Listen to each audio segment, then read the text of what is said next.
Awal karir sering dianggap masa yang penuh semangat dan peluang. Tapi kenyataannya, banyak orang justru merasa tertekan di fase ini.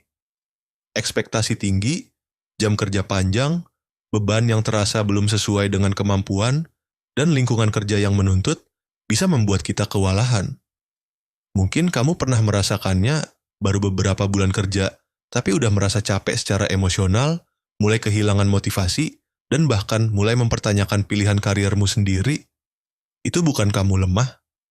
Bisa jadi kamu sedang mengarah ke satu kondisi yang sering terjadi tapi jarang dibahas serius. Burnout di awal karir. Bayangkan seperti ini, kamu baru lulus, semangat membara, lalu masuk ke dunia kerja dengan harapan tinggi. Tapi begitu mulai, kamu langsung dihadapkan pada deadline yang ketat, bos yang menuntut, kolega yang tampak jauh lebih cepat dan produktif, serta tekanan buat selalu tampil bisa setiap saat.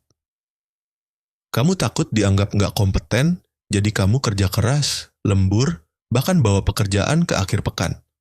Tanpa sadar, kamu mengorbankan istirahat, waktu pribadi, bahkan hubungan sosial. Di titik tertentu, tubuh dan pikiran mulai protes, kamu mulai susah tidur, gampang marah, cemas, atau malah mati rasa. Inilah awal dari burnout. Tapi kabar baiknya, burnout bukan hal yang tak bisa dicegah. Justru semakin cepat kamu sadar dan mengambil langkah pencegahan, semakin sehat mentalmu di dunia kerja ke depan. Pertama-tama, kamu perlu belajar mengatur ekspektasi. Dunia kerja itu bukan tempat untuk langsung sempurna. Kamu bukan robot. Kamu manusia yang butuh waktu untuk belajar, adaptasi, dan berkembang. Jadi, penting untuk mengingatkan diri sendiri bahwa nggak apa-apa kalau kamu belum bisa semuanya sekarang. Selanjutnya, belajar bilang, cukup. Banyak anak muda di awal karir merasa harus selalu berkata, iya, pada semua tugas agar dianggap rajin dan bisa diandalkan.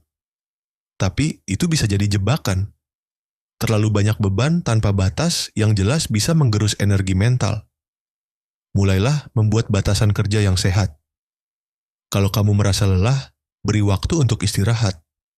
Jangan merasa bersalah kalau kamu butuh jeda. Ingat, istirahat bukan lawan dari produktivitas. Istirahat adalah bagian dari strategi jangka panjang supaya kamu tetap produktif tanpa harus kelelahan. Jangan lupakan peran rutinitas sehat. Tidur cukup, makan teratur, dan olahraga ringan punya dampak besar pada kesehatan mental. Kadang, kita merasa burnout karena tubuh juga kelelahan secara fisik. Selain itu, jangan menjauh dari support system. Entah itu teman, keluarga, pasangan, atau komunitas, punya seseorang untuk diajak cerita bisa sangat membantu meringankan beban mental. Kamu nggak harus menghadapi semuanya sendirian. Dan satu hal penting yang sering dilupakan, kenali tanda-tanda burnout sejak dini. Kalau kamu mulai kehilangan semangat, merasa pekerjaan yang dulunya kamu suka jadi terasa hampa, atau kamu jadi mudah marah dan cemas tanpa alasan jelas, itu mungkin sinyal tubuh dan pikiranmu minta istirahat. Dengarkan itu. Jangan tunggu sampai kamu benar-benar tumbang. Lebih baik memperlambat sedikit langkahmu daripada harus berhenti total karena mental dan fisik nggak sanggup lagi.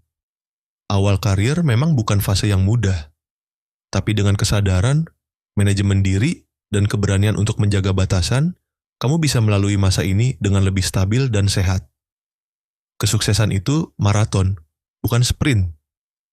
Nggak masalah kalau kamu berjalan lebih lambat asal tetap seimbang dan tahu arah. Justru dengan menjaga kesehatan mental sejak dini, kamu sedang membangun fondasi karier yang jauh lebih kokoh untuk jangka panjang. Kalau kamu sedang merasakan tekanan di awal karier dan punya tips untuk menjaga mental, tulis di komentar biar kita bisa saling belajar. Jangan lupa like, share ke temanmu yang juga baru masuk dunia kerja, dan subscribe untuk konten lain seputar kehidupan kerja dan kesehatan mental.